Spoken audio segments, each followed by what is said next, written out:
they say بأي وجه كان بالرضا أو بالغلبة, that is, they have affirmed his leadership whether with pleasure or بالغلبة, or by his overpowering them. They were pleased that yes, inshallah is our Amir, they are happy. Like Hassan al-Basri said regarding the Khilafah of Uthman bin Affan, that the best of us has appeared and has assumed the leadership over us.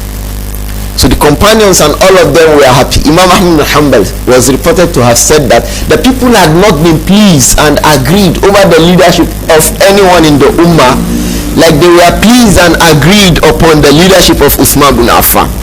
Imam Ahmad had said that, alayhi rahmatullah. So imma barida, whether they are pleased with that leadership, or bil ghalaba, or they are not pleased. He just came, kill everybody, kill as much as he could kill, and he assumed leadership. Any person who attempts to confront me, I will kill him. And people say, oh, we are not confronting you again, you are the Amir. Say, I'm what? Amir. So that is bil ghalaba.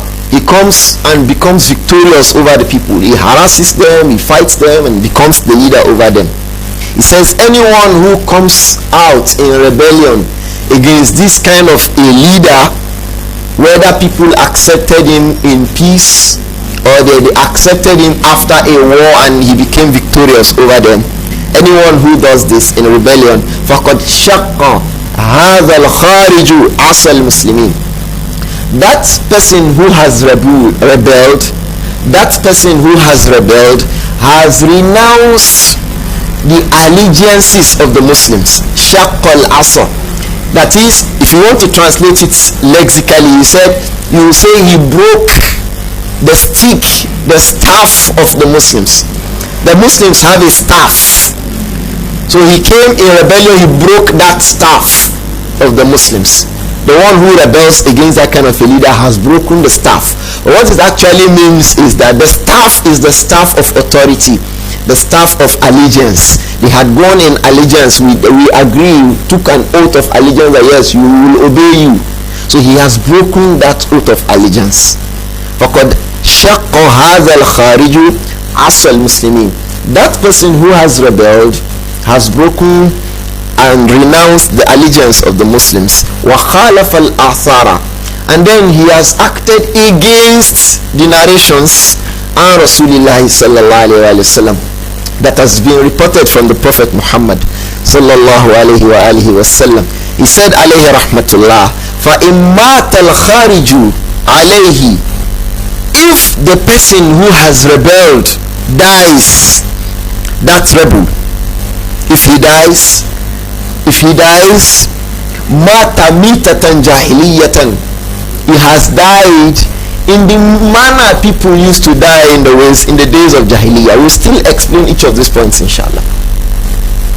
So in whole, he said again alayhi rahmatullah, وَمَنْ خَرَجَ عَلَى إِمَامٍ مِّنْ أَئِمَّةِ الْمُسْلِمِينَ, anyone who rebels against any of the leaders of the Muslims, وَقَدْ كَانَ النَّاسُ اجْتَمَعُوا عَلَيْهِ, such that the people had already gathered around him, وَأَقَرُّوا لَهُ بِالْخِلَافَةِ, and they had affirmed and confirmed his being the leader of the Muslims, بِأَيِّ وَجْهٍ كَانَ, in any form that his leadership came, بِالرِّضَى أَوْ بِالْغَلَبَةِ, كَانَ بِالرِّضَى أَوْ بِالْغَلَبَةِ, whether it came by their being pleased with his being their leader, or it came in the sense that he forced himself over them.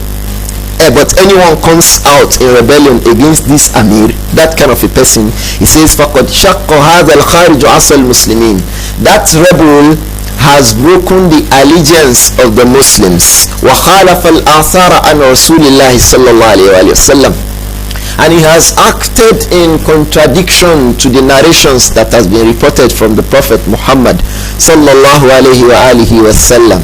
فَإِن مَاتَ, if this kind of a person dies, al-khariju alayhi, that is the one who rebels against the leader, mata mitatan jahiliyatan, he has died in the way the people used to die in the days of Jahiliyyah. Why?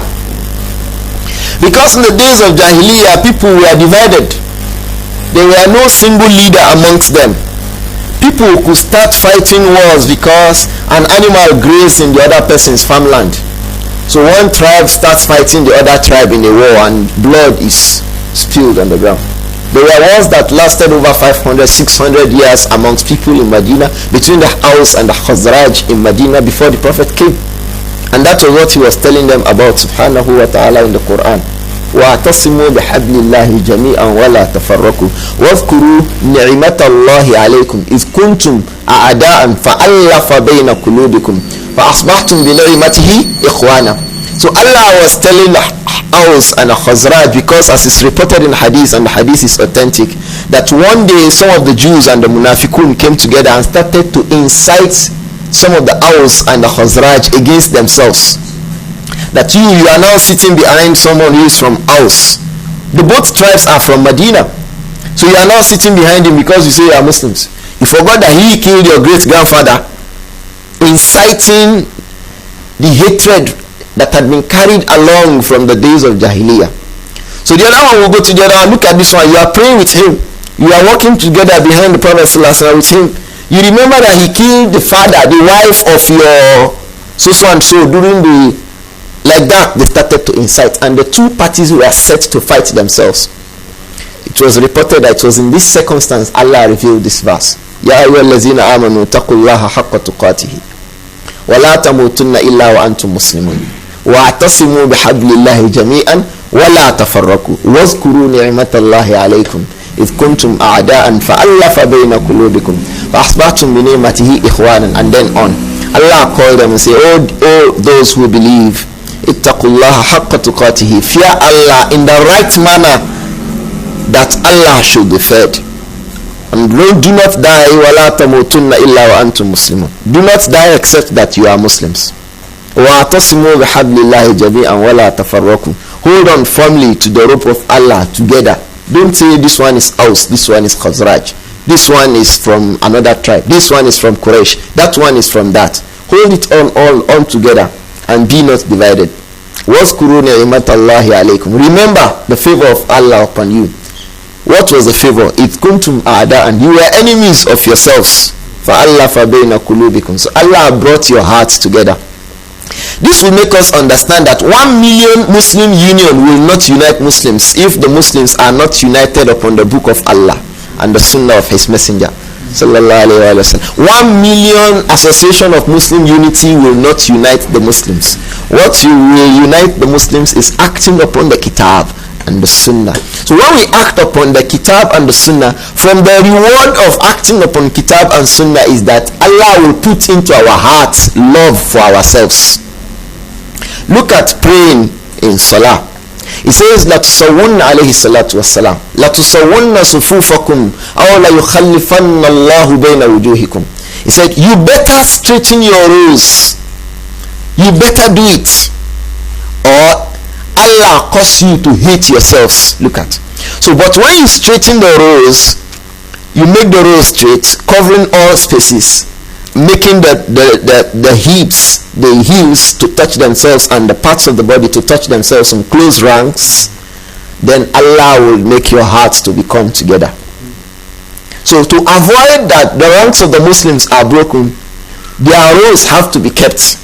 So to avoid, that is to make sure that the ranks of the Muslims are together now, they have to act upon Kitab and Sunnah. So he said, وَاعْتَصِمُوا بِحَبْلِ اللَّهِ جَمِيعًا وَلَا تَفَرَّقُوا وَاذْكُرُوا نِعْمَةَ اللَّهِ عَلَيْكُمْ إِذْ كُنْتُمْ أَعْدَاءً فَأَلَّفَ.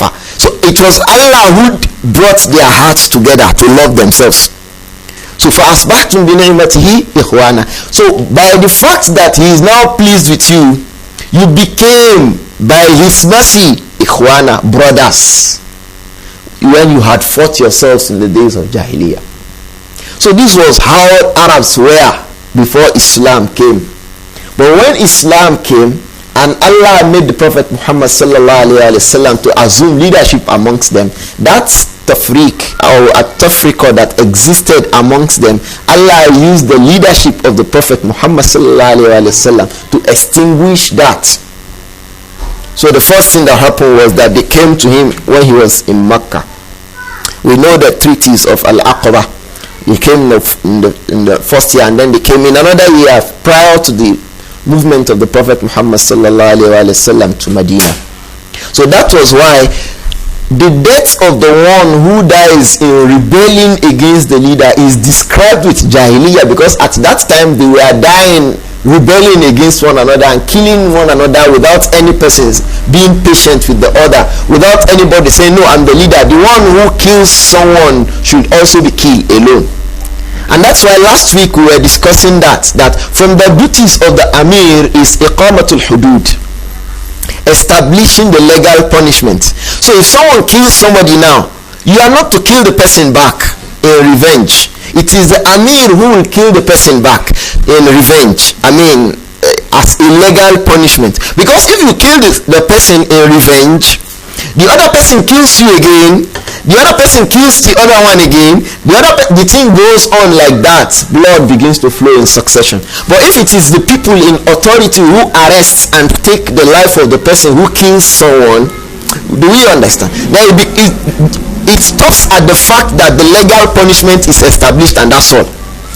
The killing does not become something that continues and succeeds itself one after the other. So this is why following and obeying the Amir is important. So the one who comes out against the Amir say, no, we are not going to accept, he is going to have to cause the deaths of a lot of people, because the one in authority will not take that easy. So then life begins to be taken just like that, the way lives were taken just like that in the days of Jahiliyyah. So that is why the death of such a rebel is likened to the way people die in the days of Jahiliyyah. Because in the days of Jahiliyyah, everybody just can kill anybody you like, kill anybody you like, go. And then the other one say, no, the other family say, no, you kill somebody from our family, we will kill their own family too, they kill them. The other one say, no, they kill us in river, they kill. And then people begin to die without restriction. So that is why the death of a rebel is likened to the death in the days of Jahiliyyah. So this point, we go back to it again. Imam Ahmad bin Hanbal alayhi rahmatullah said, وَمَنْ خَرَجَ عَلَى إِمَامٍ مِّنْ أَئِمَّةِ الْمُسْلِمِينَ, anyone who goes out in rebellion against any one of the imams of the Muslims, وَقَدْ كَانَ النَّاسُ اجْتَمَعُوا عَلَيْهِ وَأَقَرُّوا لَهُ بِالْخِلَافَةِ, when the people had agreed, they had gathered around him and they had accepted that he is the leader. So we had said earlier, there are two ways the Sharia recognizes that someone can become a leader. We remember those two ways. Imma bil istikhlaf, that someone is appointed by the dying Amir that become the leader, the way Abu Bakr as-Siddiq radiyallahu anhu appointed Umar ibn al-Khattab. We cited the evidences, the hadith in Bukhari and Muslim and other books of hadith. So that is one way of establishing leadership. The other way is with shura. The people gather and then appoint, the eminent people gather and then appoint a leader. The way Abu Bakr as-Siddiq was appointed, and the way Uthman bin Affan and Ali bin Abi Talib and others were also appointed in the history of Islam. These are the two ways the Sharia recognizes legally the means now to leadership. These are the two legal means. But it is saying here, it is now defining leadership, that leadership is when the people agree that someone is the leader, is the leader. Forget about the means. The means may be legal or illegal. If he has gone to leadership, if he has assumed leadership through a means that the Sharia does not recognize, he stands to be punished for doing that. But that does not destroy the validity of his leadership. Al-Imam al-Barbahari alayhi rahmatullah, in his book Sharh Sunnah, he also made a similar statement. He said, Man wali al-khilafa, the one who assumes leadership, bi ijma'in nasi alayhi, by the fact that the people assemble around him and say, yes, you are our leader, wa ridahum bihi, and they are being pleased with him, فَهُوَ أَمِيرُ الْمُؤْمِنِينَ, he is for that, because they gather around him and say, yes, you are our leader, he is Amirul Mu'minin. So we should not say, no, he cannot be Amirul Mu'minin because he was voted him by democracy. If the person who killed 100 people can become Amirul Mu'minin, he has his sin for killing 100 people to become Amir. But his being the Amir is not disturbed, is not contended in the Sharia once he is established that the people gather and say, yes, we agree that he's Amir. He will answer for his killing of 100 people. So if killing 100 people does not invalidate the validity, the acceptability of the Amirship of an Amir, then the one who didn't kill any person, perhaps, all things being equal, and then he assumes the leadership, and yet the people gather around him and say, yes, you are the leader, is a better leader in terms of how they became the leader, and especially in the validity of their leadership in the Sharia. So this is why when people even go and assume leadership, maybe by kingship, we can't say no, kingship is not recognized in the Sharia, that it has to be by king and all this. It is istikhlaf, because it can also be that it is the dying king that say, no, if I die, let so and so be the king. So once the people say, yes, he is the leader, he's a leader. So if you go to other countries where there are Muslims, the Muslims gather and say, yes, this is our leader, he's their leader. Whether he rules for 200 years, he's their leader if he is capable of living for as long. So the leader of the Muslims, the leader of the people, is the person who, like Al-Imam Ahmad bin Hanbal said, and after him Al-Imam Al-Barbahari alayhi rahmatullah in his book Usuul Sunnah, that man wali al-khilafa, the one who assumes leadership, bi ijma'in nasi alayhi, by the fact that the people agree to his being the leader. The people gather around him and say, yes, you are the leader, wa ridahum bihi, and they are pleased with him. Okay, we agree that you are our leader, for huwa amirul mu'minin. Because they have agreed that he's the leader, he is their leader. This point is very, very important that it is so stressed, because in the community that we are in, people harass people who are supposed to be leaders of Muslims because they think that they have ascended leadership in a manner that the Sharia does not recognize. So they disqualify their leaders, recognition in their leadership based on the Sharia, because in their thinking they assume leadership in a way that the Sharia does not recognize. It's a major error in the community.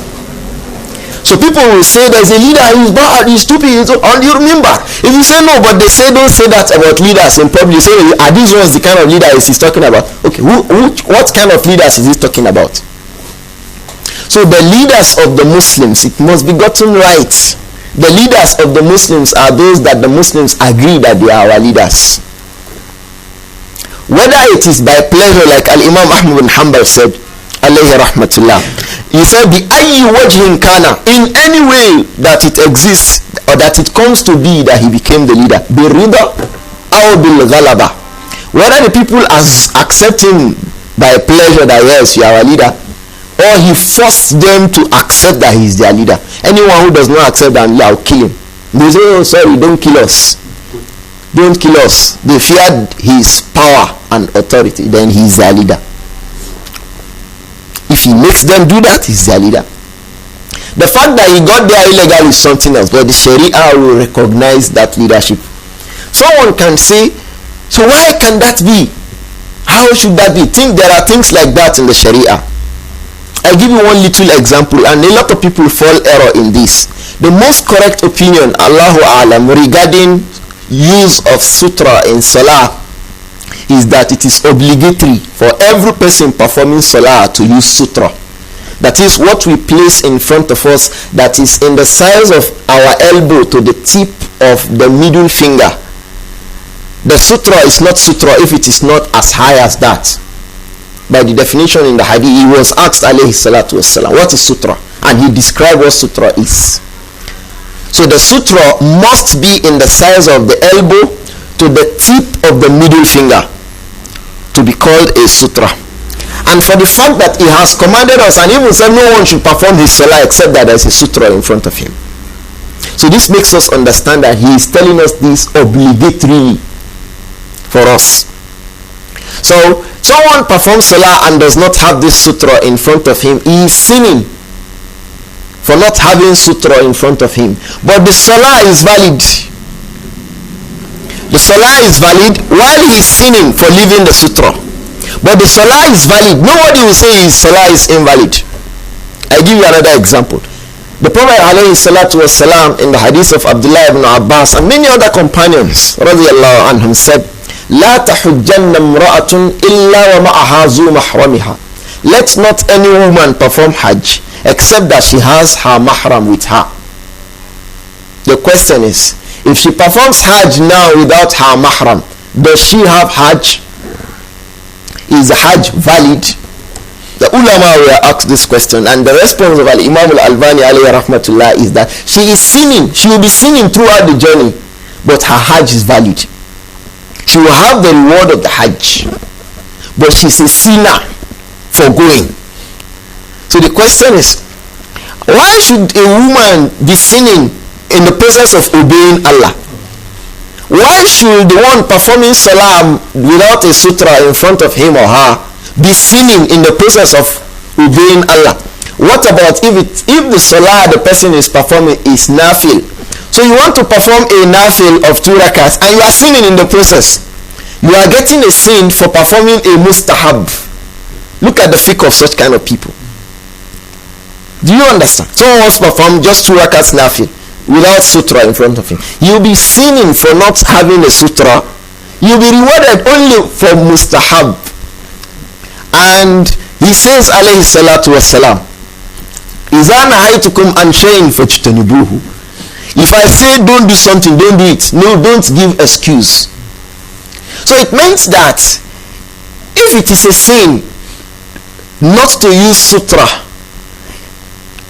and we want to perform a salah that has to do with a nafil, that's a nafil salah, it's better for us not to perform the salah because there is no sutra than to perform a nafil act of ibadah, sinning in the process. If it is an obligatory salah, it is even better because the rewards, of course, that is clear for obligatory ibadat. It says, Man adali waliyan faqad barazani bil harb, in another riwayah. The one who offends my friend, it takes my friend as an enemy. He has invited me to a war with himself. That hadith in Sahih Bukhari. And he went on to say that the servant comes close to Allah more with deeds that are obligatory. So if regarding deeds that are obligatory, that are better than deeds that are only supererogatory, he is sinning, it is better for him than to sin when he is performing something that is only recommended. So we are just trying to say that in the acts of worship, some things are such that someone is doing that thing is valid, but he is sinning in some process regarding that which he is doing. So this is similar to this case. The person who was killing, he became, he said, oh, I'm the leader. I say, yes, we agree. Yes, his leadership is valid, but his means to achieving that leadership is faulty in the Sharia. We try to give just 1 or 2 examples. And the evidence for these statements of these scholars is found in the hadith of the Prophet Muhammad alayhi salatu wassalam.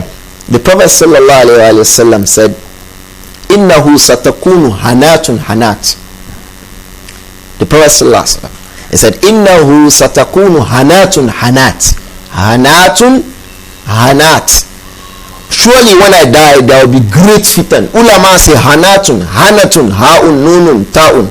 Is hanatun, trials, great tribulations and mix up. He now said hanat.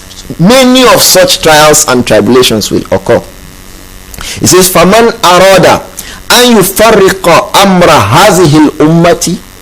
The one who intends to break the matter, to break that staff of authority, to break the allegiance that they have given to a leader, that is, that comes out against the leader in rebellion, the one who does that, the Prophet ﷺ said, وَهِيَ جَمِيعٌ. He wants to break your affair when the affair is agreed upon. He said, the one who wants to do that, فَضْرِبُوهُ بِالسَّيْفِ. The Prophet ﷺ said, فَضْرِبُوهُ بِالسَّيْفِ. Kill him with the sword. Someone, the affairs of the Muslims is gathered, and he wants to come out against that affair. Kill that one who comes out. So this makes us understand that when the Muslims agree on someone as a leader, one is their leader. Secondly, when someone comes and says, no, he's not the leader, I'm the new leader, and kill that second one. That's why he says again, alayhi salatu wassalam, that إِذَا بُوِيَ عَلَى خَلِيفَتَيْنِ, when two presidents or two khalifa are giving oath of allegiance, it says فَقْتُلُوا الْآخَرَ مِنْهُمَا, kill the second one amongst the two of them. There's a Muslim giving leadership. Yes, we agree that you are the leader. The Muslims agree to his leadership.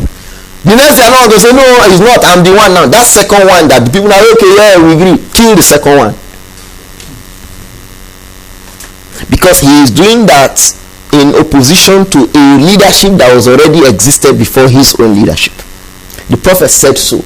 So this makes us understand that when Imam Ahmad bin Hanbal alayhi rahmatullah said, وَمَنْ خَرَجَ عَلَى إِمَامٍ مِنْ أَئِمَّةِ الْمُسْلِمِينَ, anyone who comes out in rebellion against any one of the leaders of the Muslims, وَقَدْ كَانَ النَّاسُ اجْتَمَعُوا عَلَيْهِ, and that leader, people had agreed that he's the leader. It means leadership. Someone becomes a leader when the people agree that he's the leader. Don't ask whether it was democracy. Don't ask whether it was Jerry Rawlings who killed all the people and became the leader. Don't ask whether it was Muammar Gaddafi. If it was possible, kill all the people and became the leader. The leadership is valid, but he's killing them are sins upon him. So no one to say, oh, is that the kind of leader I should obey? No, we are not going to accept. No, we are not going to. No, don't do that as a Muslim. So this is what the Imam is saying. So the first point is that the leader is the one that the people agree to his leadership. Al-Imam al-Nawawi alayhi rahmatullah, that hadith, or all the hadiths we had read, he had placed it in what he referred to in the bab under the chapter in Sahih Muslim. He said, Babu hukmi man farraqa amra al-muslimin wa huwa mujtama'un. The section regarding someone who breaks the ranks of the Muslims when their affairs is already agreed. When the Muslims are agreed on the leadership of someone else should not come. I do not like to comment regarding some events that happened recently in the country regarding someone being a leader and someone come and say, no, we don't accept. Someone become a leader and people say, hey, we are the leader. And people say, oh, we don't accept. Someone may raise an issue that those who accepted the leadership of those people are just some people he did not accept. The ulama say it is not a condition that every single person must go and take oath of allegiance from the Amir. Once the eminent people who have a say in the community take oath of allegiance, then the oath of allegiance is valid. And that was what happened with Abu Bakr and Siddiq. There were Muslims in other parts of the Muslim world when the Prophet died, sallallahu alaihi wasallam. There were Muslims in Bahrain. There were Muslims in Yemen. There were Muslims in other parts of the Muslim world. No one said that we are not going to accept Abu Bakr and Siddiq as the Amir until all of us give our oath of allegiance to Abu Bakr and Siddiq. The fact that the eminent companions of the Prophet sallallahu alaihi wasallam were in Medina and they gave oath of allegiance, it is binding upon them. Ulama even say that not even all the eminent people, but a good number of them. That was why it was not a condition that because at the time they were giving the first oath of allegiance, Ali radiallahu anhu was not there. So it is not a reason to invalidate the leadership of Abu Bakr and Siddiq, because most other companions like him, he is just one amongst them. Say yes, Abu Bakr Siddiq is the Amir. They had agreed. So he should not come and say, no, I don't accept. And that is why he never said so. Radiallahu anhu. Ali radiallahu anhu never contested the leadership of Abu Bakr Siddiq. Why? Because he understands this concept that when you give oath of allegiance to a leader, as we have read in the first hadith, he said, alayhi salatu wassalam, إِذَا بُوِيَ لِخَلِيفَتَيْنِ, when oath of allegiance is given to two khalifa, he said, فَضْرِبُوا الْآخَرَ مِنْهُمَا, kill the second one amongst the two of them. So how, when the Muslims had already given to allegiance to Abu Bakr and Siddiq, how is it taken? How can it be consumed? How can it be accommodated that Ali radiallahu anhu will now come and say, no, me, I don't accept, I'm supposed to be the Amir? He will never do so, radiallahu anhu, because he knows this statement of the Prophet sallallahu alaihi wasallam, and that was why he was not killed. Because in some of the ahadith, the Prophet sallallahu alaihi wasallam said, kill that person, ka'ina man kana, whoever he is. We will read the hadith inshallah as we proceed. The Prophet said, "Faqtuluhu ka'ina man kan." Kill that person, whoever he is. So the fact that Ali radiallahu anhu was not killed nor challenged is evidence that he never challenged the leadership of Abu Bakr as-Siddiq. We are trying to say that it is not even a condition that all the eminent people who have a say, stakeholders, must be there. When a sizable number of the stakeholders are there, it suffices, and no one should come in behind as a Muslim to say, "No, me, I don't accept." If the rule of the game you play accepts that, but your deen does not accept that, is it not more honorable for you to follow the path that your deen accepts and agree than to follow the path that your dirty game accepts and you rebel? Which one of them is the path of honor? So people refuse. They follow the path of the game, they play the game, and nothing happened. The fact that some people already have authority played the game and we saw it. The fact that some people have authority made it clear that there is really authority in their hands that should not have been challenged in the first place, as the deen dictated. So by then people would have had reward of leaving it because of the deen, not leaving it because not leaving it because the law permits that we can do so, but leaving it because the deen does not permit that. When one of us is already given the leadership, then nobody should contest his leadership. These things are hardly understood matters today amongst the Muslims. It has caused a lot of problems. So you say, "No, me, I didn't give vote of allegiance. Did you see me there? I give me. I don't agree." That statement is a statement of rebellion. That statement is a statement of mutiny.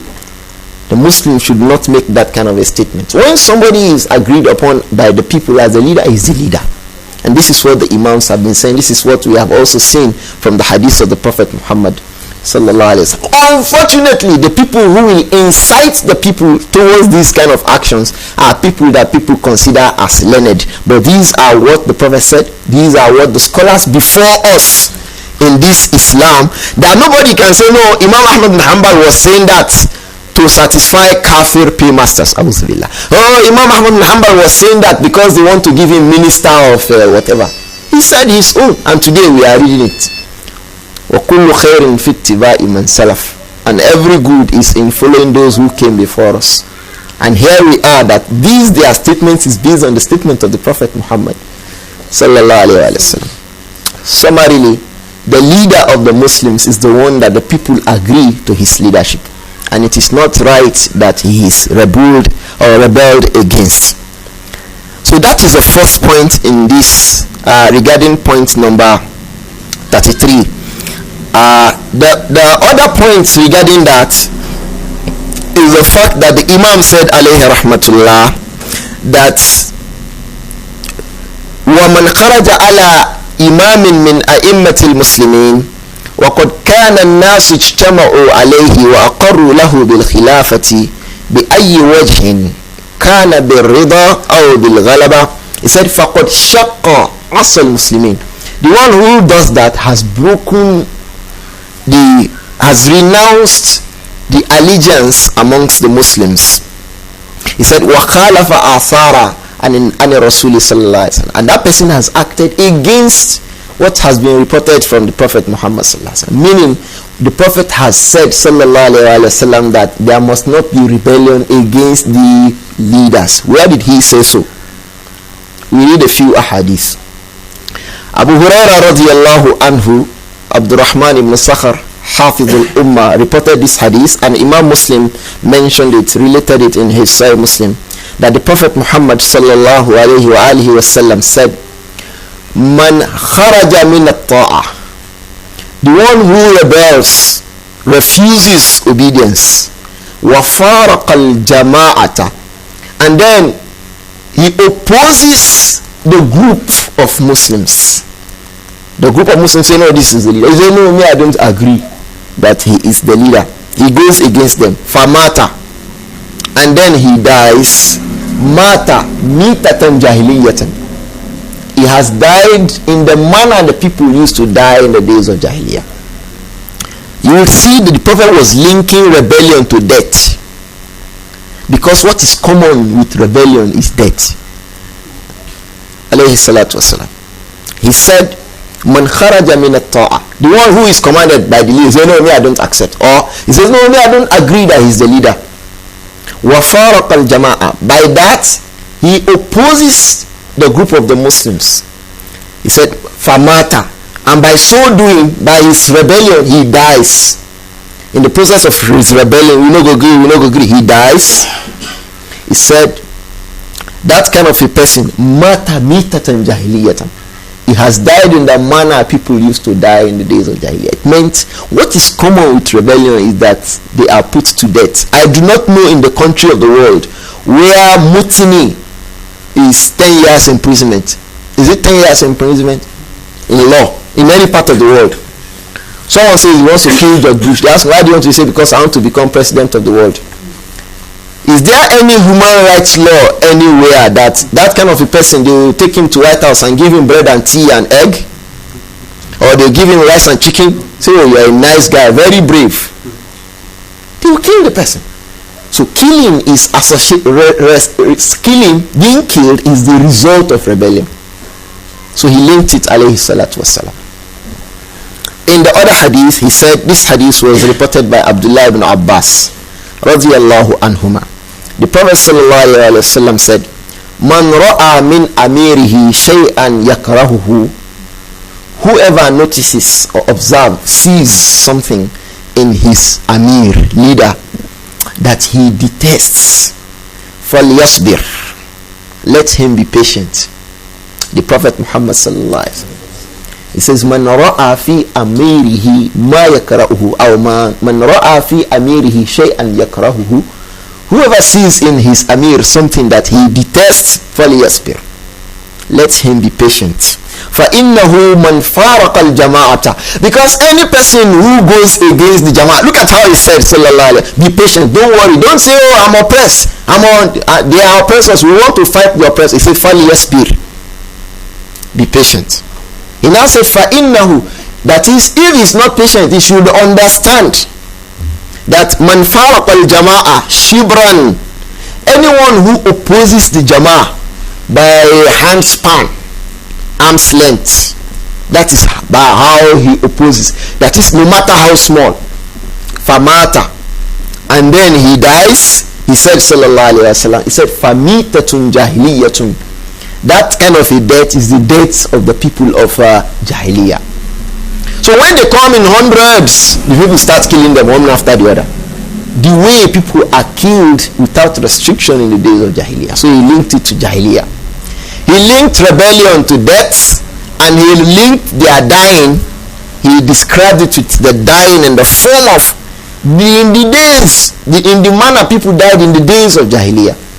So this makes us understand how distasteful, how wrong, how far from correct this issue of rebelling against leaders is. We are reading a hadith of the Prophet sallallahu alaihi wasallam, not just the statements. We are saying that these statements of Imam Ahmad bin Hanbal are established from these ahadith. They are Bukhari Muslim hadith, no doubt about sihha. There is no doubt that it's not authentic. There is one reporter who is weak. They are authentic ahadith. So any alim who wants to say no, it's permissible, bring hadith. If you say you are a learned person, you say these things are wrong, bring hadith too.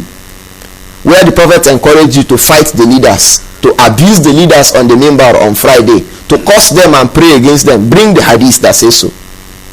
Bring the statement of the companions that say so.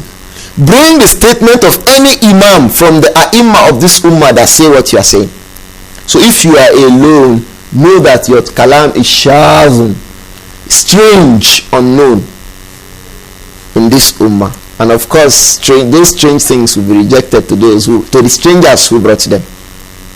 So what this ummah is upon is that rebellion is not known in the Sharia. The area, like I said, where people used to make the error is they will say that these people are not the kind of leaders.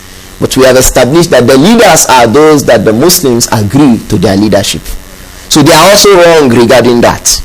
So once they are wrong regarding that, then they should accept these ahadith. And the fact that the leader is a person that the Muslims agree that is their leader is also established based on ahadith. So ayn al-mafar. So there is no going out except to return to accept and stay upon what these ai were upon. Alayhim rahmatullah. That hadith of Ibn Abbas is reported by Imam Bukhari and Imam Muslim. The third hadith we read inshallah is the hadith of Abdullah ibn Umar. In this hadith, the Prophet Muhammad sallallahu alayhi wa alihi wasallam said, Man khala'a yadan min ta'atin. Anyone who removes any hand, meaning by any means, he excludes himself from obeying the Amir. He rebels, come out against the Amir. Anybody who does so, brings out his hand against the Amir. I'm not going to follow you. Brings the hand to fight the Amir or do something against the Amir to remove him, perhaps. So the one who does this says, Laki Allah yawm al-qiyamati la hujjata lahu. He is going to meet Allah on the day of Qiyamah. He will have no evidence for his action. He says, alayhi salatu wasalam, this hadith is in Sahih Muslim. Abdullah ibn Umar reported it. Kitabul Imarat. You can go and read it. It's in Sahih Muslim. It's there. So when people read these books, they should explain all these things to people. The Prophet sallallahu alayhi wa sallam said, Man khala'a yadan min ta'atin. The one who removes his hand against authority, against obedience. Saying, I'm not going to accept. Or he says, I'm going to rebel. He rebels. Laki Allah yawm al-qiyamati la hujjata lahu. He's going to meet Allah on the day of Qiyamah without any evidence. He will not have any say to liberate himself regarding the evil of what he has done. He will not have any excuse to vilify himself regarding what he has done. The Prophet said so. Sallallahu Alaihi Wasallam. So what do we do? The Prophet said you have no excuse. Will you come out on the day of Qiyamah and say, no, he oppressed me? He had said, be patient. You were not patient. So he's going to meet Allah on the day of Qiyamah without any reason to free himself regarding the evil of what he has done. So this thing must be noted. He will not have any hujjah on the day of Qiyamah. So that's why the Prophet Imam Ahmad bin Hanbal said, وَخَالَفَ الْآثَارَ عَنْ رَسُولِ اللَّهِ صَلَّى اللَّهُ عَلَيْهِ وَسَلَّمَ. He has acted against the athar from the Prophet Muhammad sallallahu alayhi wa sallam, and those athar are some of which we have read to us. We pray Allah to preserve us from that evil. So mukhalafatu Rasul sallallahu alayhi wa sallam is something that is dangerous. It says, فَلْيَحْذَرْ الَّذِينَ يُخَالِفُونَ عَنْ أَمْرِهِ أَنْ تُصِيبَهُمْ فِتْنَةٌ أَوْ يُصِيبَهُمْ عَذَابٌ أَلِيمٌ. Allah says in Surah An-Nur, فَلْيَحْذَرْ, let them go and take time, let them go and be careful. Who? Those who oppose the commands of the Prophet Muhammad sallallahu alaihi wasallam. And to tusibahum fitna, so that a fitna does not attack them. You see, when Muslims don't live on the Kitab and Sunnah, except that we are leaving our beard and shortening our trousers, we are just deceiving ourselves. If Sunnah to us is beard, like I asked someone one day, he said somebody is a person of innovation. I said, why? He said, because he used to shave his beard. I said, so shaving his beard, is it fisk or bid'ah? He said, he can't understand. I said, okay, tell me another thing why the person is a person of bid'ah. He said he used to drag his trouser on the ground. I said, good. To drag the trouser on the ground, is it fisk or bid'ah? So is it a fasik you call him, or somebody who acts upon fisk you call him, or you call him somebody who acts upon an innovation? Or what do you call him? Is this a sinner? For example, someone who commits zina now, is he a mubtadi or a fasik? Is he committing a bid'ah or is committing a fisk? The man said, it is fisk. I said, so tell me why he is ahlul bid'ah. That is another problem we have. Many people so therefore think that to be ahlul sunnah is to leave beard alone and then shorten the trouser alone. No. These are the matters of sunnah.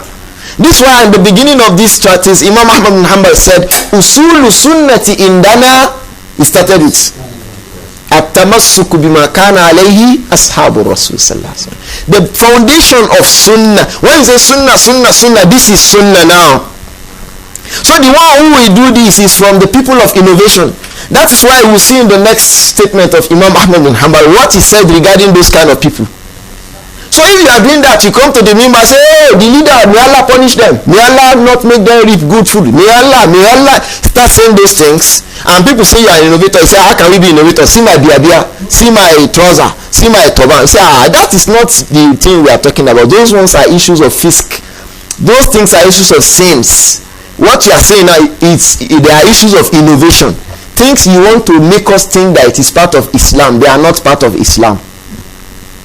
Because they are justifying it. Oh, those people are oppressors. Those people are... Did you not read that Allah says, وَلَنَبْلُوَنَّكُمْ بِشَيْءٍ مِنَ الْخَوْفِ وَالْجُوعِ وَنَقْصٍ مِنَ الْأَمْوَالِ وَالْأَنْفُسِ وَالثَّمَرَاتِ وَبَشِّرِ الصَّابِرِينَ الَّذِينَ إِذَا أَصَابَتْهُمْ مُصِيبَةٌ. You've not read that one? Did he say there that you should curse those people? Because Allah is not just that he will cause those things to happen. He will bring among us those who will cause those things to happen. Someone will kill somebody now. Naqsil amwal wal anfus. Someone is killed now. Is it Allah that came from heaven and killed him? No. Yes, it is Allah that took his soul. But that's why people who kill people are punished legally in the Sharia. So it is someone who perhaps be the leader, and by his manner of leadership, he will make things difficult for people. Their farmland will die. No fertilizer, so to speak. There are so many things we die. Their home will die. So this is our leader. No water, no light, no electricity. It's a Fabashiru Sabiri. Fabashiru Sabiri. Be patient. Give glad tidings to those who are patient. Alladhina idha asabathum musiba. When a fitna comes to them, trial come to them. Qalu inna lillahi wa inna ilayhi rajiun. They are not remembering their leader, whether Yaradua or anyone. It is Allah their minds go to. So when Allah answers their prayer and he is ready to relieve them, he commands the heart of that one, say, I relieve these people now. So the leader begins to say, I'm sorry, I would have to relieve you people. He starts doing something good. Because his hearts are in the hands of Allah. He directs it to wherever he was. Al-Imam Ibn Jawzi in his book Talbisul Iblis, he said one of the Salaf was asked by his students that if you want to pass by a herd of animal and there is a dog that's guiding the animal, so because you want to pass, the dog comes and harasses you, you go away. You want to pass again, he comes, you go away. You say, what will you do? You say, I will try many times. The Imam said, you will go back many times. He said, yes, I'll keep on trying until I'm able to pass through. The Imam said, why not call the owner of the head of animal to control the dog? Then you have your way to pass through. So these leaders are controlled by Allah subhanahu wa ta'ala. So if we are patient and we better our affairs between we and Allah, Allah will direct their hearts to do what will favor us. And we have solved the problem. Like the man who will call the owner of the dog, the owner of the head of animal, that look, tell your dog, hold your dog. When he holds this, then he can go. Instead of trying to pass through a million times without success. So, but all these, we think that it is Islam. No, we'll be shouting against Allah. You can do. So the next time they interview them on the radio, Nigerians are suffering. Say no, they should not be suffering. They are enjoying.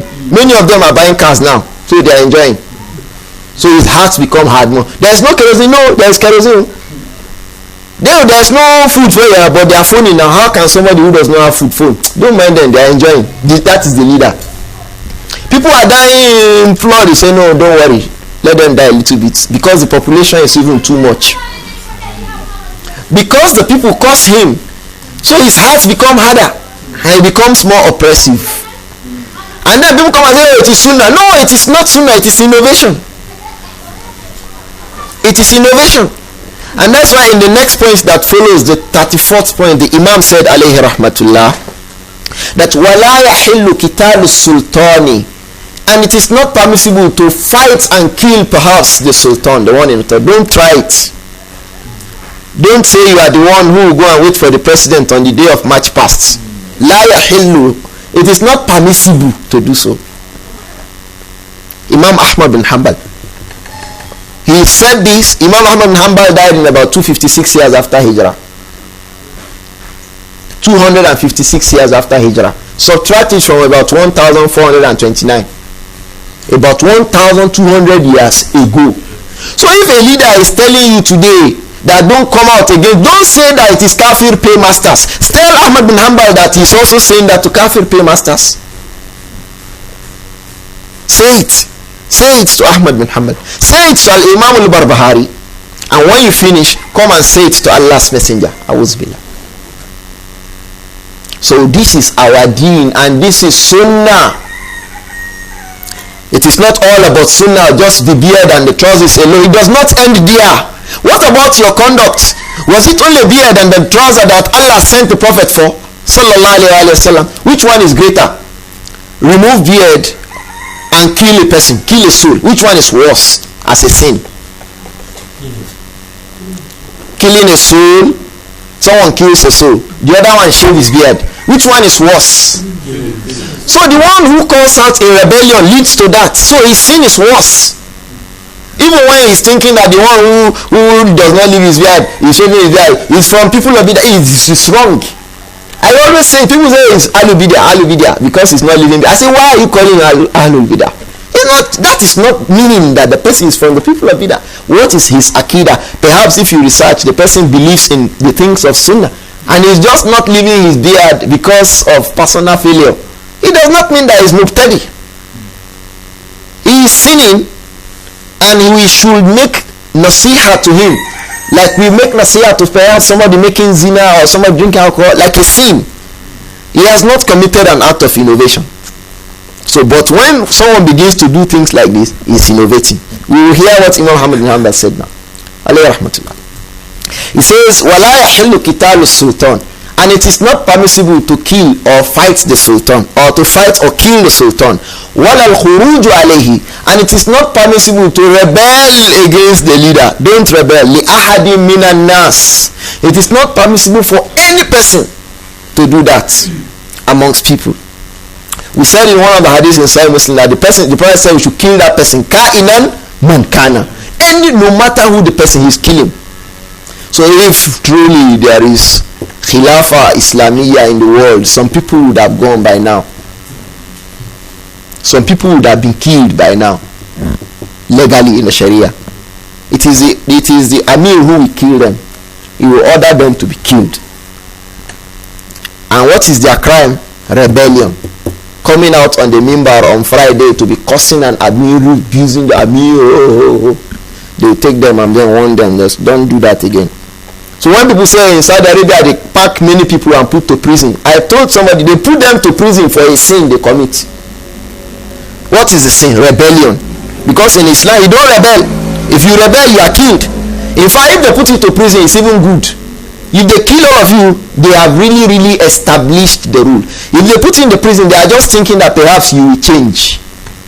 You hear what the Prophet says last. Prophet said, "Fadribuhu, kill him, be safe." He even told us with the sword, cut off his head, the one who rebels. So if they tell me that there are some shuyukh inside, yes, they are shuyukh, they are learned, but they do this thing, they should be killed. Is there anything that says if a sheikh commits zina and he has a wife, he should not be stoned to death? Is there anything that says so? So if he commits an act of rebellion, should he not be killed? Should he not be imprisoned? If the judges think that it is imprisonment first, they should give him. And that if he continues and says, see that this guy is not ready to change, they kill him. There is nothing about that. There is nothing about it. Anyone who says no, bring hadith. The Prophet said, kill the person who rebels. When the Muslim agree to the leadership of one person, the other one comes and says, no, it's not leader, he makes cassette, he makes this, he rebels, they arrest him. So don't do that again. He said, no, I won't accept, they kill him. You say, oh, they kill scholar. They have not killed scholar, they just killed one Muslim. And they have killed him in a manner that is best for him. The Prophet ﷺ says that the one who is punished in this dunya for a sin that he commits that has a legal punishment, he will be saved from its punishment on the day of Qiyamah. So they have done something, the best thing to him. So they say, if you say they pack the scholars and kill them, they've done the best to them, so that they do not become evil and sources of evil to other people. So this is our deen. So the person, Imam Ahmad bin Hanbal was saying that it is not permissible for any person, no matter who the person is. He says, فَمَنْ فَعَلَ ذَلِكَ فَهُوَ مُبْتَدِئٌ. Imam Ahmad bin Hanbal, he said, فَمَنْ فَعَلَ ذَلِكَ, anyone who acts in rebellion against the leaders, فَهُوَ مُبْتَدِئٌ, is innovator. Mubtadi', you see now, Mubtadi'. So if one imam comes and says, hey, go out tomorrow, we'll go out in Mubtadi'. Who says so? Ahmad bin Hanbal. Alayhi rahmatullah. He says, فَمَنْ فَعَلَ ذَلِكَ فَهُوَ مُبْتَدِئٌ. Anyone who does that is an innovator. عَلَى غَيْرِ سُنَّةِ وَالطَّرِيقِ. That person is not on sunnah. He's not on the right path. Sirat al-Mustaqim. He's not on it. He's rebelling. When the Prophet said, فَلْيَصْبِرْ مَنْ رَأَى شَيْئًا فِي أَمِيرِهِ يَكْرَهُ فَلْيَصْبِرْ. He said, no, me, I will not make sabr. Allah says, أَصَابَتْهُمْ فِتْنَةٌ فَقَالُوا إِنَّا لِلَّهِ. You say, no, you will not say inna lillah. So come out. Come out and face the Amir. So, and then people see the consequences of their own handiworks. The brother has raised this matter. I told him, he says it's a very simple thing. Those people who are killed for sins. The ones that are in prison were necessarily imprisoned. When Salman al-Auda was freed, why did he not continue to say that the leaders are kuffar and should be killed, should be rebelled against? And his students, like he used to say on the cassette, I don't know their relationship now. Abdullah Faisal was saying that they imprisoned their sheikh. When the sheikh changed now, he's not saying that again. Is he going to change? Because he says that they should fight, kill all the leaders and liberate Makkah and Medina. So you kill the kings, kill everything and liberate Makkah and Medina. Who are those people you'll be killing? They are people that the people have agreed that they are the leaders. So even you, if you go there and you say that they catch you, they should kill you. وَهُوَ خَيْرٌ لَكَ. And it is best for you, so that you are saved the punishment of that sin on the day of Qiyamah. Like the one who is punished for zina or for theft or for things related to that. So the Imam said, alayhi rahmatullah, that وَلَا يَحِلُّ كِتَالُ السُّلْطَانِ. And it is not permissible to fight or kill the leader of the Muslims. Don't do it. وَلَا الْخُرُوجُ عَلَيْهِ. Or rebel against him. لِأَحَدٍ مِنَ النَّاسِ. It is not permissible for anyone amongst human beings. فَمَنْ فَعَلَ ذَلِكَ. Anyone who does that, فَهُوَ مُبْتَدِئٌ, is a person of innovation. عَلَى غَيْرِ السُّنَّةِ وَالطَّرِيقِ. Is not upon sunnah, is not upon the right path. These are from the things from which we know the people of sunnah. It's not just beard and trouser. So people now think that the icon, the label of sunnah is beard and trouser. It does not end there. These are the matters of sunnah. And the one who goes against them, like Imam said, he said, فَمَنْ فَعَلَ ذَلِكَ فَهُوَ مُبْتَدِئٌ. Even the beard, how are the Muslims keeping it? They shave everything and leave the one under the jaw. That person who shaves the one on the cheek and the one who shaves everything, they are the same. They are the same. The beard is the jaw, the beard on the cheekbone.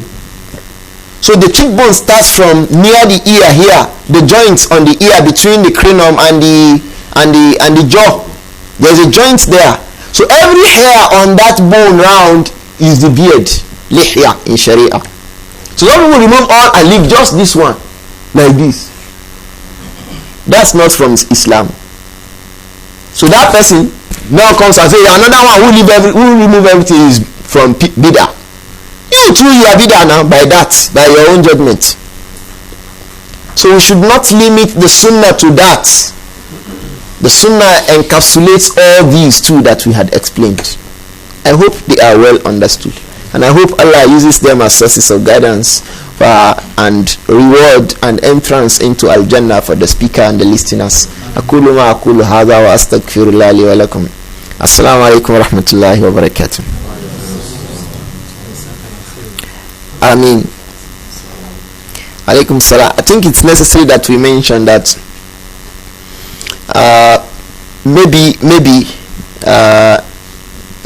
this in Ramadan specifically, we are not going to be sitting because I will be away for almost 5 weeks from Ramadan and perhaps the first week after Ramadan. So then inshallah, the second week after Ramadan in Shawwal, inshallah, we'll commence the other aspects of this book. And when we started, wallahi, I never knew it was going to take us this long before we run through the book. 50 points, and we are just in the 34th point now. But we pray Allah to accept it as an act of worship. We pray that He accepts it as one act sincerely done for Him, that He makes it as a source of guidance for us all. Jazakumullah khairan. So perhaps from the first from Ramadan we are not going to have any dars. Next week also perhaps it's not likely that we meet, but I'm not sure now. I think the safest thing is to say we should have this as our last dars, inshallah, and then suspend everything until 2 weeks after Ramadan, inshallah, the second week in the month of Shawwal. May Allah preserve us until then and upon goodness. Now, Alexander Abu Sakina, you raised your hand. Okay. We are ending today, inshallah. Jazakallah khairan.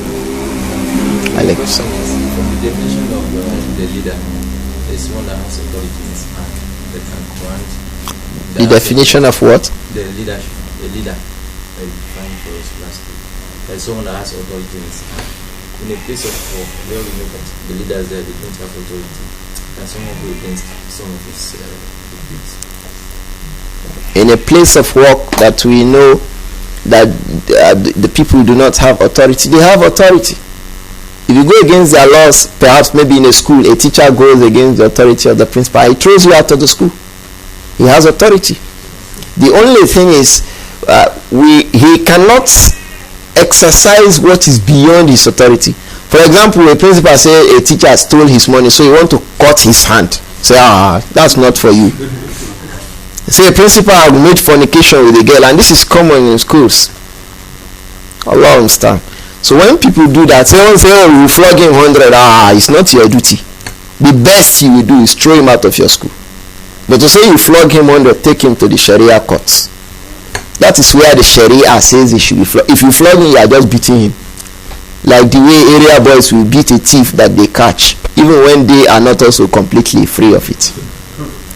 So his authority is just to the extent of his authority, but he has some level of authority, and he should only exercise those. For example, when someone comes and says, shave your beard, like those soldiers that the government puts in NYSC camps.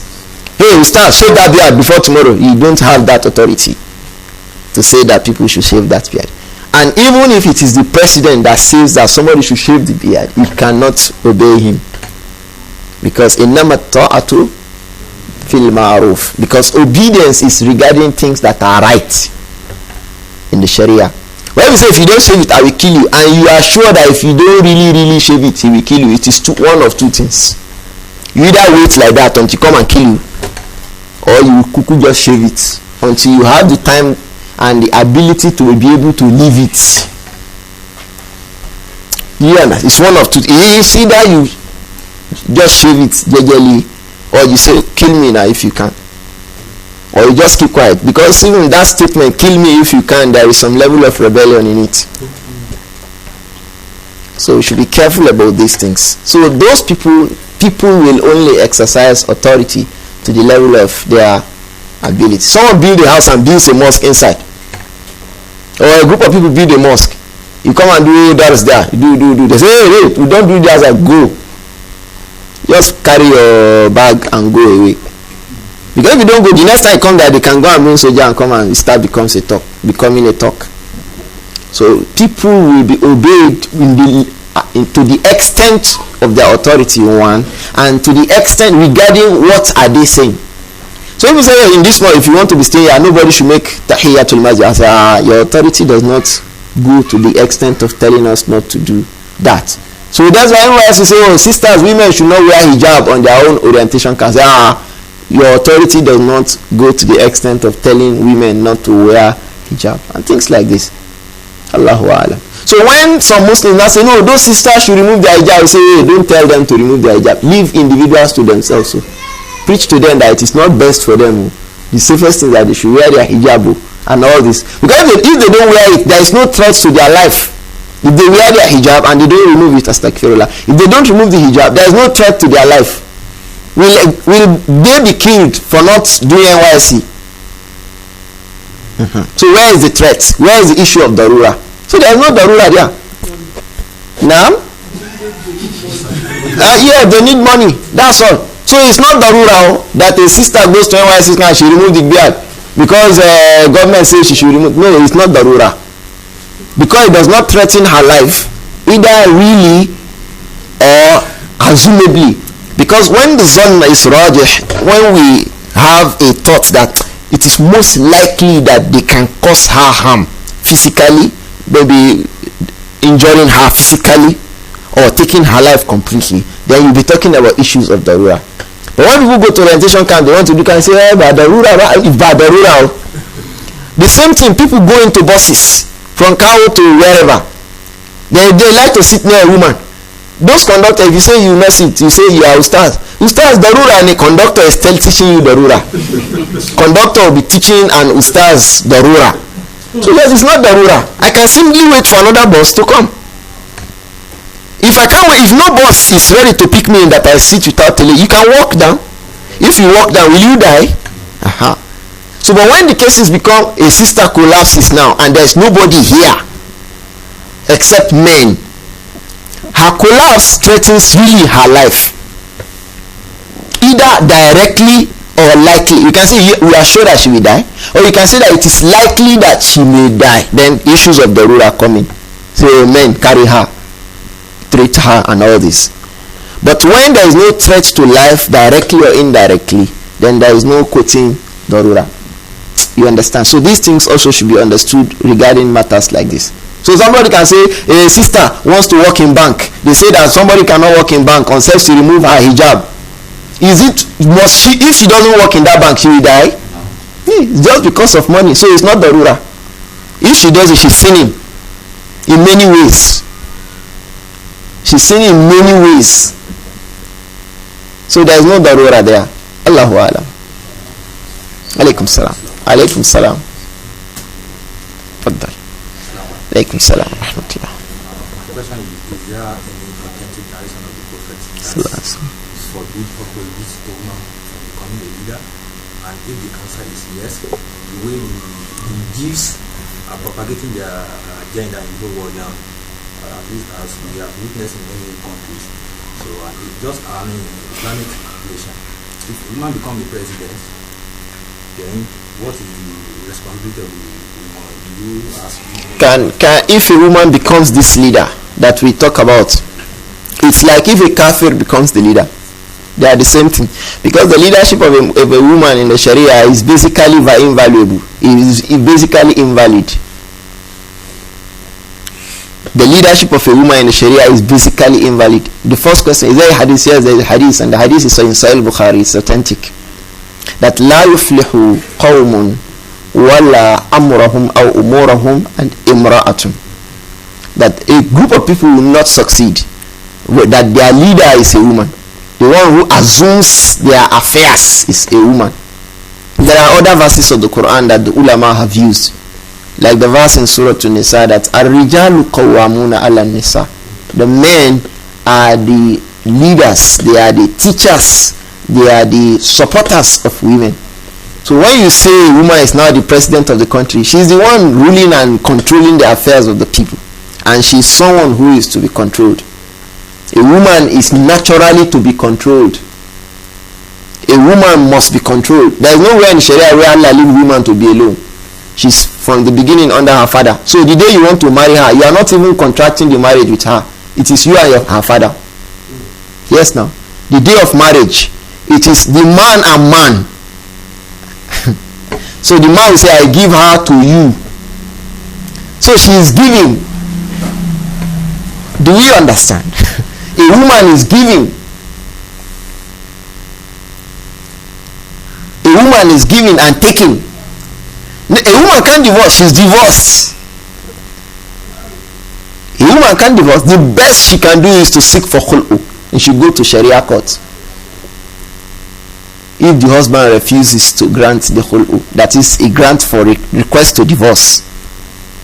So she can't just pack her load and say, I'm not married again, I'm going to our house. No, it's wrong. A woman cannot divorce a man.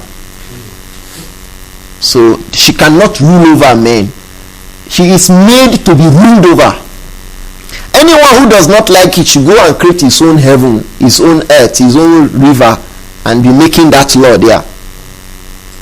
Allah says, أَوَلَمْ يُنَشَّأُ فِي الْحِلْيَةِ وَهُوَ فِي الْخِصَامِ غَيْرُ مُبِينٍ. When the people ascribe female children to Allah, Allah rejects it. Are you ascribing to me someone who cannot be grown up except that you are designing her with a necklace and all this? When she's talking, she cannot even clarify herself. Is that the one you are ascribing to me? But look at what he said. Kul in kana lirrahmani waladan fa ana awwalul abidin. If Allah had a male child, he didn't say female. He rejected anything female. In another place, he says, "Tilka idhan kismatun diza." You are unfair now. You take me, you give me a woman. So he said, even if I'm going to take a male child, waladan.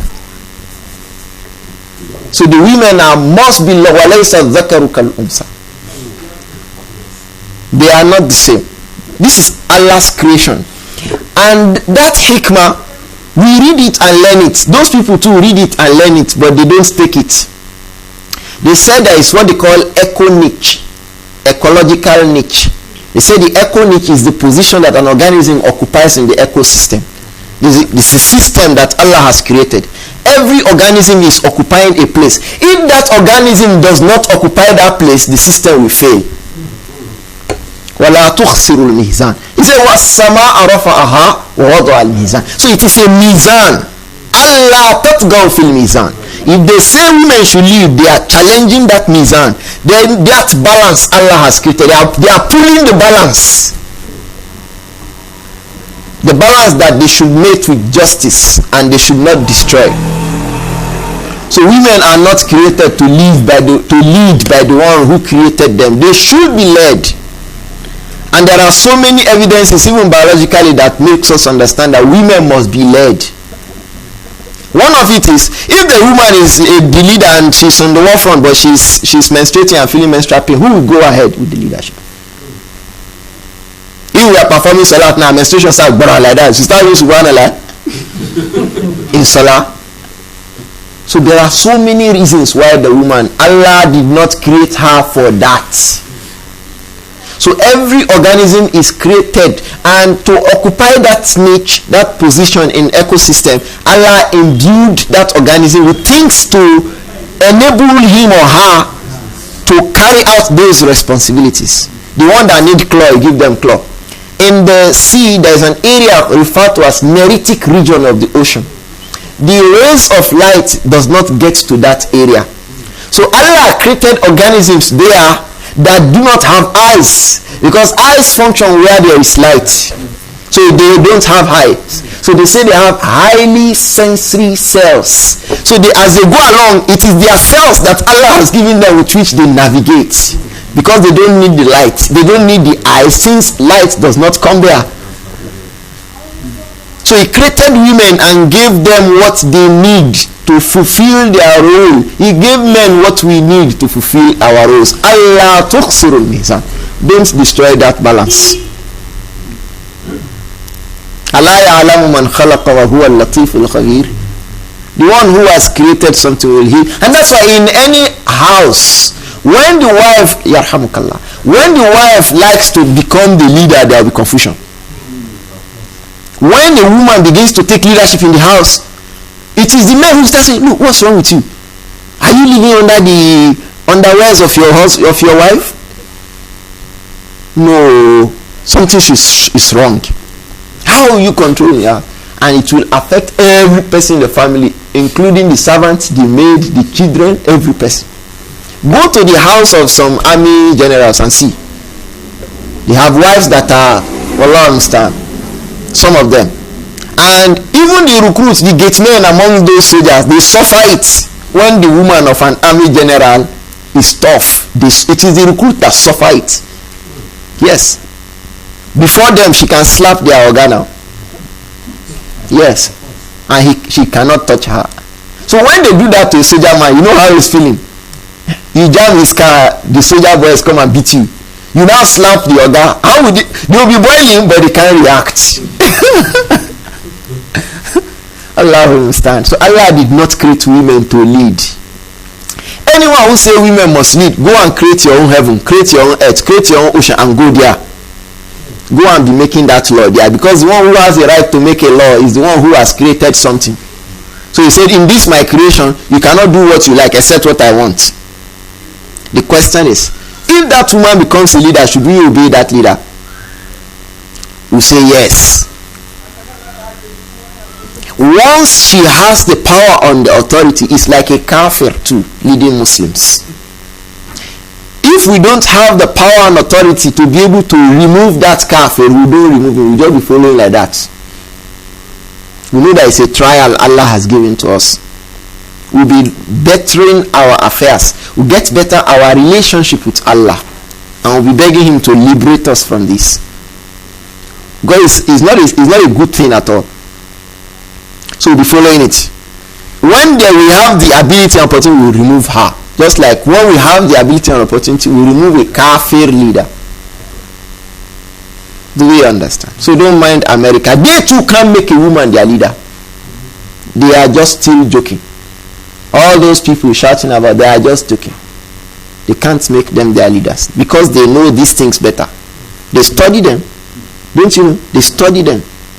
When Napoleon was fighting his wars of conquest and he was losing around North Africa, especially in Egypt, lost the first war. He said they should go and look for a horse for him. Is it Bonaparte? Cool? Napoleon Bonaparte. Said they should go and look for a horse. Not only that, a red Arabian horse. You know why he was looking for a horse? There's hadith in Bukhari and Muslim. It's authentic. The Prophet ﷺ says that Allah has engraved success in the forehead of a horse. The Prophet ﷺ said, Allah engraves success, victory in the forehead of a horse. So he got the red Arabian horse and climbed over it. He got the victory over the Muslims. So they know those things because they read them, they study them, they say, oh, let's know what are the strength points of these Muslims. And they also know that the strength points and the weak points of the Muslims are destroy their women and make them doubt their Islam. When the women are finished amongst Muslims, then there is trouble in the Ummah. So they catch the women first. When they catch the women, they are finished with the Ummah. First, the men, they make us doubt Islam.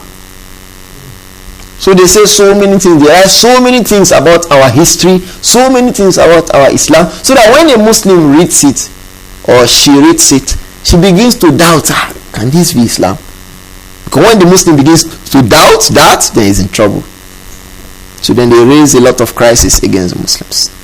That's why there is no way except that we go back to reading books like this that will make us know how are we really supposed to be Muslims. So they create what they refer to as pressure groups and human rights organizations. Muslims will come and say, I'm leader of pressure group, human rights organization. Something you should be catch and killed for. We should call you and kill you. Someone say, I'm CD, NLO, CD, CLO. You know CLO? Civil Liberties Organizations. The Muslims should not belong to those kind of organizations. Because they'll be coming out and protesting, shouting, we no go agree, catch all of them and kill all of them. So, Allahu Alam, the women are not in those places. We've gone ahead to explain this matter. But I think it is clear, Kumala. Naam, Alhamdulillah, Hafiz Abu Khalid. Alaykum salam wa rahmatullahi wa barakatuh. My first question, when a leader who came to power through a wrong and realized that the means or the nature of the means came in as wrong, does it make tawbah by relinquishing his post, stepping down? It is two ways. If he really likes to really perfect his attitudes, he recognized Ahlul Hil wal Iqd, people of eminence and say in the community, And he will gather them and tell them, appoint a leader. You understand? After his other tawbah, maybe kill people or things like that. So appoint another leader. They may also appoint him, because he has now repented and say, okay, we make you. And once they say we make you, he becomes the leader. He can do that. But if he doesn't do it, he can repent and go ahead with his leadership. Just like someone who is not performing Salah with Sutra, if he sees a means to go to Sutra, he should go to the Sutra, and the matter ends there. Do you understand? Allahu Alam. Someone who sees in a leader what he is, but he doesn't, on the minbar, for example, abuse or call for rebellion, but he criticizes him on the minbar. What is his position? For example, like I should... No, don't mention specifics. You see, if he criticizes the leader and does not come out against the leader, he is encouraging the people to come out. If you come and say, you see this leader, they are thieves, they are this, don't mind them, they stole your FCC money, they you are just talking. Well, when they arrest you, say, but I didn't tell them to come now, so what are you doing? That's why, despite the fact that there is mutiny, there is also inciting to mutiny. Inciting mutiny. Do you understand? Despite that there is mutiny, there is also inciting people towards mutiny. They are the same. They are the same. Even to be speaking it to individuals one to one and spreading it one by one is the same thing. Allah understand. Now, Malam Umar. Alaikum salam.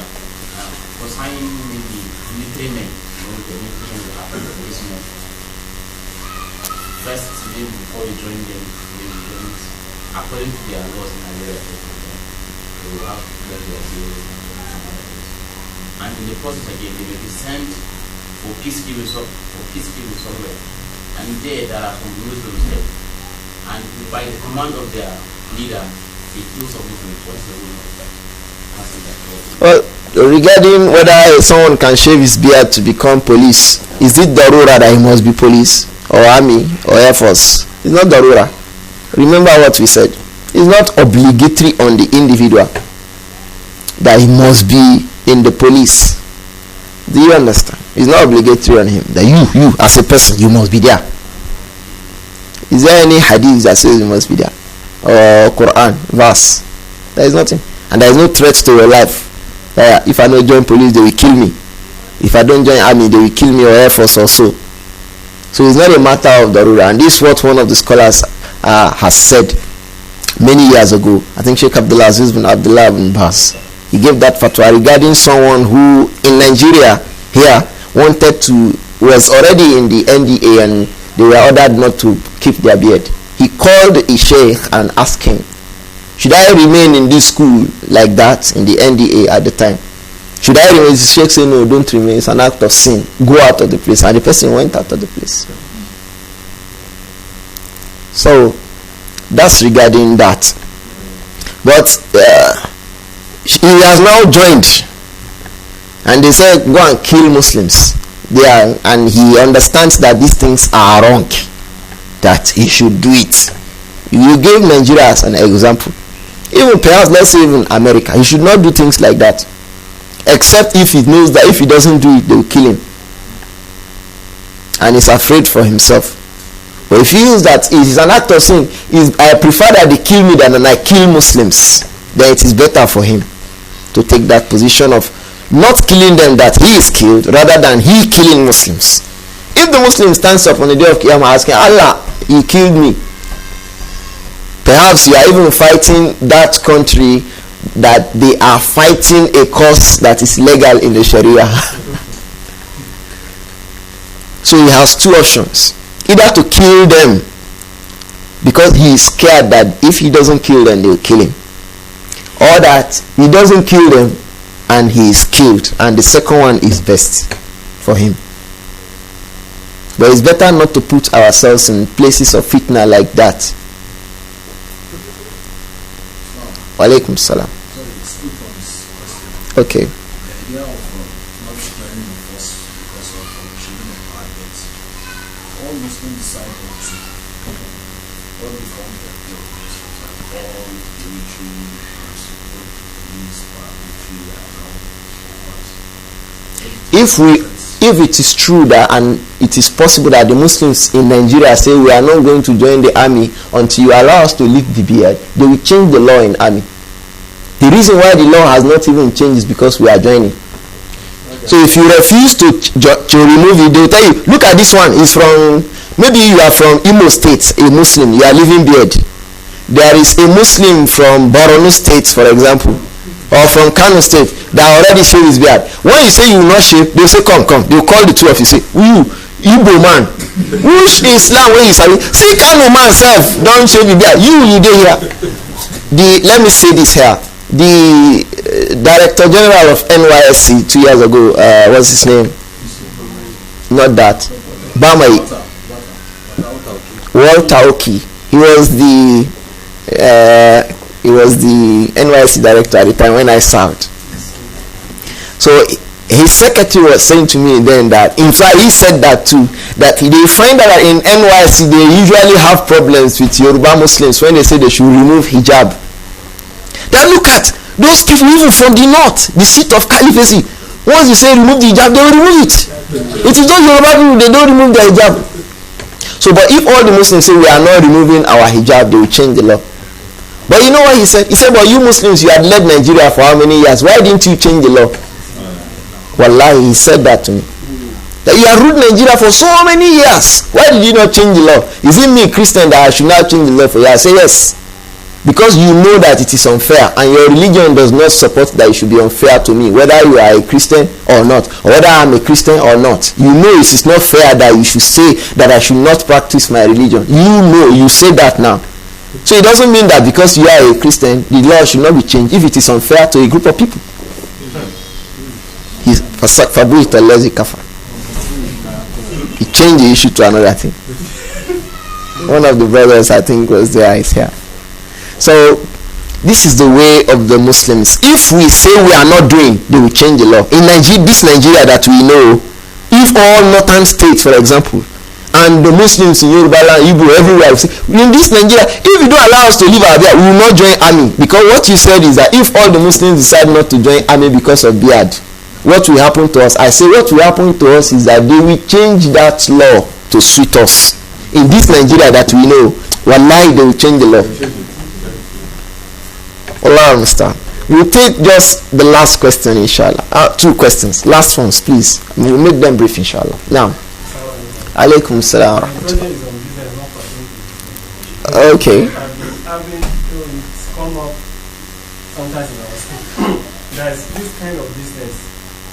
Somebody practice. I don't know whether as individual or group that you buy some. Although you are not in that business per se, but you buy something for somebody.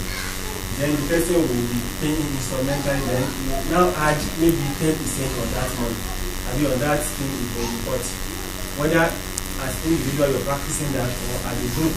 Now if somebody now happen to have done that, and if it is not allowed, if somebody has done that, with that thing what will he do to that certain thing if it is not permissible? Well, the scholars have they refer to that as bay'ut taqsit. Some of them say that it is permissible, and some of them say that it is not permissible. What is clear to me, Allahu Alam, is that it is not permissible. And there are scholars who have that opinion. Like Al-Imam al-Nasa'i, he made tabweeb in Sunan al-Nasa'i, Kitab al-Buyu, on that. The impermissibility of selling a property to somebody that he will pay at a particular time, but with a price different from if he is going to pay now. So that's the 10% that you mentioned will be upon it. He said that's permissible. That's not permissible, and he brought a hadith on that. You can go and look at Sunan al-Nasai, Kitab al-Buyu. But yet some other scholars say no, it is permissible. Some other scholars say that it is permissible. So among those who say it's not permissible, Sheikh Al-Albani alayhi rahmatullah. Among those who say that it is permissible, like people like Sheikh Abdulaziz bin Abdullah ibn Baz alayhi rahmatullah. So it is practiced in some Muslim countries, like Saudi Arabia, for example. I know that.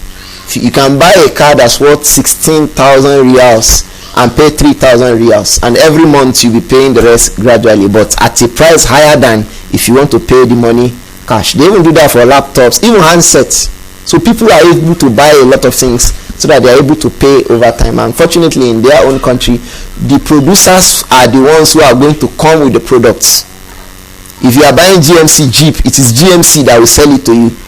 So it makes the price lesser than what you have in places like our own country, because intermediaries come into the country with those cars. Things like that. So people do it. But what is most authentic, Allahu Alam, to me, is that it is not permissible. Now somebody has now done so. What will he do? Well, a similar question was asked Sheikh Muhammad ibn Salih al-Uthaymeen, that if someone was trading in riba at a time he was thinking that it is right, or he didn't know that it is wrong to trade in riba, even when he said that people like that are people who are living away from where Muslims are, such that they are so strange from the laws of Islam. But in case it happens, he said those wealth are still their wealth and they should keep the wealth. He said because when the Muslims, the companions of Allah's Messenger sallallahu alaihi wasallam radiyallahu anhum, became Muslims, the trade they had, the riba they had collected and all this, the Prophet did not tell them to throw it away. They were still spending that money even when they stopped those means of riba and other trade that the Sharia had prohibited after it became prohibited. So the fact that they were not in the knowledge, they were not prohibited to do it before in the Sharia, they didn't know, they were just doing it, whether right or wrong, they are just doing it, is made equal with like somebody who is doing it now when he does not know and he does not have a way that he can know. Because there are two types of jahl in this our Sharia. Yes, they say la taklifu ala al-mukallaf illa ma'al ilm. A legally responsible person is not held responsible in the Sharia except based on knowledge. He must know what for which he is being held responsible. So someone will not be held responsible for ignorance. But this ignorance, there are two types of ignorance. One, he will be held responsible. One, he will not be held responsible. The one for which he will be held responsible is in ignorance that he has ability to know but he refused to know. He can learn. People are learning. All these things are discovered, but he doesn't care to know. If he says, I didn't know, he will still be held responsible for his not knowing. In that case, the ignorance will not be an excuse. So that qaida will not apply to him. That la taklifu ala al-mukallafi illa ma'al ilm. It is not going to apply to him. The second case, and which is excusable, is someone he likes to know, but he just did not know. He likes to know, he is finding out, he is asking, but for one reason or the other, he just didn't know that one. And there are many issues like that. You are learning, reading. In fact, you may be a learned person, but there's something you are doing that you don't just know. It's not that you don't know because you don't care to know, but you don't know because you are not just opportune to have known that one. That is the jahl that is excusable. So when they say that la taklif al-mukallaf illa ma'al ilm, is the ilm that he just not able to know it for one reason or the other. So these kind of people, they should not throw away the wealth. They should keep on the wealth and stop those other means of acquiring wealth that they now know from the Sharia is not right. Allah knows best. The last question, Ko. If he knows this Muslim state will collect the money from him. If there is no state that will collect the money, he should go and give it to people in the understanding that he's not doing sadaqah, but he's keeping away what is illegal from him. He's disposing things that are illegal. What for which he will be rewarded is he is leaving something that is illegal. He will be rewarded for it. He will not be rewarded for making sadaqah. He will be rewarded for keeping away from something that is not permissible. Now the last question, inshallah. Alhamdulillah. Alaykum assalam wa rahmatullah.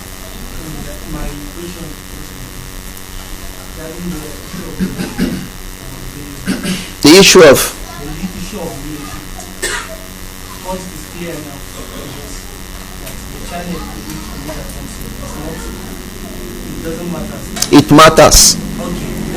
It does not affect the validity of his leadership. Because if you say it doesn't matter, it could mean that he's not sinning, but he's sinning and he'll be held responsible by Allah. If Allah likes, he can punish him. If he likes, he can forgive him. So it still matters.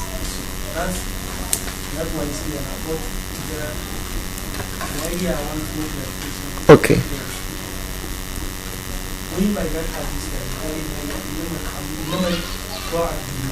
No. Now, when you have leaders that are making halal, people that don't have the God for the injunctions of Allah subhanahu wa ta'ala, are you going to obey those leaders?